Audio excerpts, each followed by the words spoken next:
খাবার টেবিলে শুধুই একটা আচার বানিয়ে রাখুন, যে কোনো খাবারের স্বাদ বেড়ে যাবে দ্বিগুণ। আমার বাসার খাবার টেবিলে তো সবসময় এই আচারটা বানানো থাকে, যখনই শেষ হয়ে যায় আমি আবার তৈরি করে রাখি, কারণ আচারটা আমার বাসার সবার অনেক প্রিয়।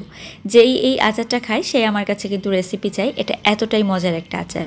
প্রথমেই 1 কাপ পরিমাণ সরিষার তেলের মধ্যে 1 টেবিল চামচ পরিমাণে রসুন বাটা দিয়েছি। রসুন কিন্তু আমি ভিনেগার দিয়ে বেটেছি, পানি দিয়ে কিন্তু বাটা যাবে না।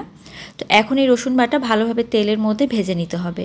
দিয়ে দিচ্ছি 1/2 কাপ পরিমাণে এখানে দেশি রসুন, রসুনের কোয়া ভালো করে খুলে নিয়ে তারপর রসুনটা দিয়ে দিয়েছি। এখন এই তেলের সাথে রসুনটাকে কিছুক্ষণের জন্য ভেজে নিয়ে 1/2 কাপ পরিমাণ তেঁতুল দিয়ে দিচ্ছি। তেঁতুল কিন্তু আমি ভিজিয়ে রাখিনি, জাস্ট একটু হাতের সাহায্যে চটকে দিয়ে দিচ্ছি। তো তেঁতুল দেওয়ার পরে ভালোভাবে এটাকে ভেজে নিতে হবে কিছুক্ষণের জন্য, মানে এই তেলের সাথে এই তেঁতুলকে মিশিয়ে নিতে হবে। তো তেঁতুলটা মিশিয়ে নেওয়ার পরে এখানে আমি বোম্বাই মরিচ নিয়েছি বা নাগা মরিচ নিয়েছি, এখানে 10টা আছে, একটু মোটা করে কেটে নিতে হবে। 2-1টা পাকা মরিচ থাকলে অসুবিধা নেই, কারণ দেখতে ভালো লাগবে। তো মরিচটা দেওয়ার পরে এখন আলতো করে কিন্তু এটাকে নেড়ে দিতে হবে। এখন বাজারে অনেক নাগা মরিচ পাওয়া যাচ্ছে, আপনারা চাইলে আচারটা কিন্তু তৈরি করে রাখতে পারেন। তো ভালোভাবে মিশিয়ে নেওয়ার পরে 1/2 চামচের মতো লবণ দিয়ে দিচ্ছি, আর দিয়ে দিব এখানে খুবই সামান্য পরিমাণে একটু হলুদের গুঁড়া, জাস্ট রঙটা সুন্দর আসার জন্য। তবে হলুদের গুঁড়ার পরিমাণটা কিন্তু অবশ্যই লক্ষ্য রাখবেন, খুব সামান্য পরিমাণে দিতে হবে।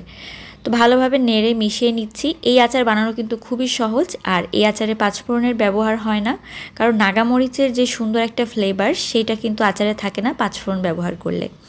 1 টেবিল চামচ দিয়ে দিচ্ছি এখানে সরিষা বাটা, আপনারা চাইলে হলুদ সরিষা বাটা এখানে ব্যবহার করতে পারেন, তবে আমি একটু স্ট্রং ফ্লেভার আনার জন্য এখানে দিয়ে দিচ্ছি কালো সরিষা বাটা 1 টেবিল চামচ, সেটাও আমি ভিনেগার দিয়ে বেটে নিয়েছি। কারণ মশলাগুলো পানি দিয়ে বেটে নিলে কিন্তু আচারটা ভালো থাকবে না, তাই অবশ্যই বাটা মশলা যদি আচারে ব্যবহার করতে চান সেক্ষেত্রে ভিনেগার দিয়ে মশলাটাকে বেটে নিতে হবে।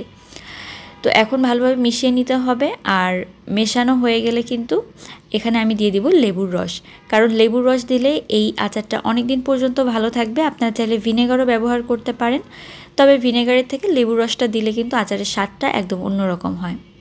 তো এখানে আমি 2টা বড় লেবু নিয়েছি, একদম ভালো করে চিপড়ে রসটা নিয়ে তারপর লেবুর রসটা এখানে আমি দিয়ে দিচ্ছি। লেবুর রসটা নিলে এই আচারের স্বাদটা একদম অন্যরকম হয়ে যায়। খুব সামান্য পরিমাণে চিনি দিচ্ছি। এখন বলতে পারেন ঝালের আচারে চিনি কেন? চিনিটা দিয়েছি জাস্ট টকের যেই ব্যালেন্সটা সেটা ঠিক রাখার জন্য। তো এখন চিনিটা দিয়ে ভালো করে মিশিয়ে নিচ্ছি। এই চিনি দেওয়াতে কিন্তু আচার একেবারেই মিষ্টি হবে না, জাস্ট এই টক ঝাল ভাবটা একদম সুন্দরভাবে রাখার জন্যই আমি চিনিটা ব্যবহার করেছি। তবে এই আচারে কিন্তু এই আচার মিষ্টি হবে না, একদম ঝাল একটা আচার তৈরি হবে। বিশেষ করে এই আচার দিয়ে যে কোনো ভর্তা, ভাজি, খিচুড়ি খেতে কিন্তু ভীষণ ভালো লাগে। আপনারা অবশ্যই আচারটা একবার বাড়িতে তৈরি করে দেখবেন। আশা করি রেসিপিটি আপনাদের অনেক ভালো লেগেছে। ভালো লাগলে অবশ্যই কিন্তু একবার বাড়িতে বানিয়ে দেখবেন। আল্লাহ হাফেজ।